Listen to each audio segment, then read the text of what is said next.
نحمده ونصلي على رسوله الكريم أما بعد فأعوذ بالله من الشيطان الرجيم بسم الله الرحمن الرحيم. آج انشاءاللہ تعالی بإذن اللہ ہم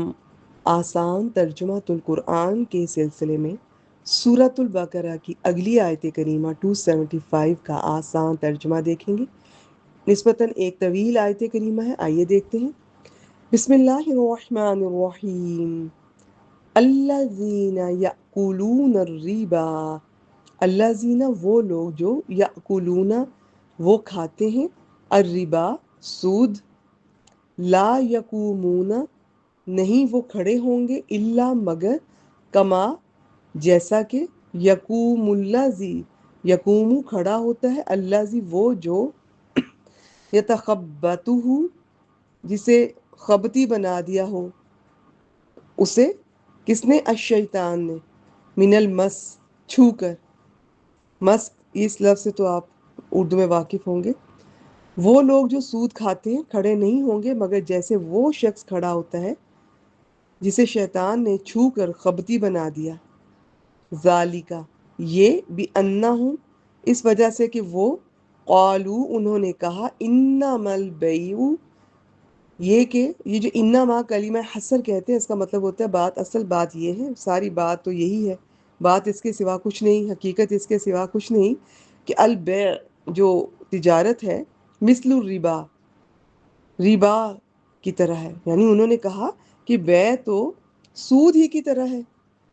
وَأَحَلَّ اللَّهُ حالانکہ حلال کیا اللہ نے، البیع تجارت کو، وحرم اور اس نے حرام کیا، الربا سود کو۔ فمن جاءہ فا پھر من جو، جاء آئے، ویسے یہ فعل ماضی ہے آیا مگر من کی وجہ سے ہم ترجمہ کریں گے۔ فمن جاءہ پھر جس کے پاس آ جائے، موعظۃ نصیحت، من ربہ اس کے رب کی طرف سے، فانتہا پھر وہ رک گیا یا باز آ جائے یا رک جائے، فَلَهُ تو اس کے لیے ہے، ما سلف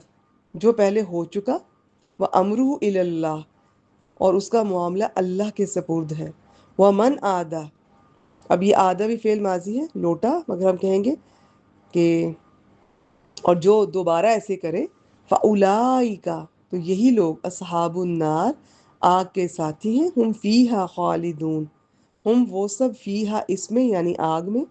خالدون خالد کی جمع ہے ہمیشہ رہنے والا، وہ اس میں ہمیشہ رہنے والے ہیں۔ یعنی سود خور قیامت کے دن مخبوط الحواس اور پاگل ہو کر اٹھیں گے، جی، یعنی سود خور قیامت کے دن مخبوط الحواس اور پاگل ہو کر اٹھیں گے، دنیا میں بھی بے پناہ حرص کی وجہ سے ان کی یہی حالت تھی۔ الربا کا لفظی معنی بڑھنا، زیادہ ہونا ہے، تو شریعت کی اصلاح میں قرض دے کر اصل مال سے جو زیادہ لیا جاتا ہے اسے ربا کہتے ہیں، یعنی کسی قرض پر بغیر کسی مالی معاوضے کے صرف مہلت بڑھا دینے کی وجہ پر جو زیادہ حاصل کیا جائے۔ موجودہ بینکنگ کا سسٹم بھی واضح سود پر مبنی ہے، یہ میں آپ سے اسکرین شاٹ یہ ایک تفسیر کا شیئر کر رہی ہوں، آپ اپنی اگر دلچسپی رکھتے ہیں اس کو ضرور پڑھ لیجئے۔ اب میں آگے چلتی ہوں، یعنی کہ جو انہوں نے یہ کہا، کیا کہا کہ یہ جو تجارت ہے وہ بھی سود جیسی ہے، یعنی انہوں نے سود، تجارت اور سود کو ایک جیسا قرار دیا۔ تو ان ظالموں کے نزدیک تجارت اور سود میں کوئی فرق نہیں، کیونکہ دونوں میں نفع آتا ہے۔ آج کل بھی بہت سے لوگ یہی سمجھتے ہیں کہ سود تو ایک کاروبار ہے صرف، حالانکہ دونوں میں واضح کئی فرق ہیں، جس میں ایک بڑا اور بنیادی فرق یہ ہے کہ اللہ تعالیٰ نے تجارت کو حلال اور سود کو حرام قرار دیا، دونوں برابر کیسے ہو گئے؟ پھر ایک فرق یہ ہے کہ تجارت میں نفع بھی ہوتا ہے، نقصان بھی، جبکہ سودی قرض لینے والے کو نفع ہو یا نقصان، سود خور نے، خواہ ایک شخص وہ ہو یا بینک، ہر حال میں پوری رقم سود کے ساتھ وصول کرنی ہے، جو آئندہ بڑھتی ہی جائے گی، اس لیے سود ظلم اور مفت خوری کی بدترین شکل ہے۔ باقی شیطان کا آدمی کو نقصان پہنچانا، خصوصاً اس کے دماغ پر حملہ آور ہونا، کئی اور آیات اور حدیث سے ثابت ہے، مثلاً یہ کہ وہ کس طرح یہ چوکے مارتا ہے اور غصہ دلاتا ہے، یہ سورۃ المؤمنون 97، شیطانوں کی اکساہٹوں سے جس میں پناہ مانگی جا رہی ہے، بہکا کر حیران چھوڑ دینا، یہ سورۃ الانعام 71، ترجمہ اس شخص کی طرح جسے شیطانوں نے زمین میں بہکا دیا ہے، اس حال میں کہ حیران ہے۔ پھر تکلیف یا بیماری میں مبتلا کر دینا، سورہ صاد 41، بے شک شیطان نے مجھے بڑا دکھ اور تکلیف پہنچائی ہے۔ پھر بھلا دینا، جیسے سورۃ الکہف 63 ترجمہ، اور مجھے وہ بات نہیں بلائی مگر یہ شیطان ہے کہ میں اس کا ذکر کروں۔ رسول اللہ صلی اللہ علیہ وسلم نے فرمایا شیطان انسان میں خون کی گردش کی طرح گردش کرتا ہے، صحیح بخاری 2038۔ الغرض شیطان کے انسان کو چھو کر خپتی بنا دینے سے انکار قرآن اور حدیث سے انکار ہے۔ تو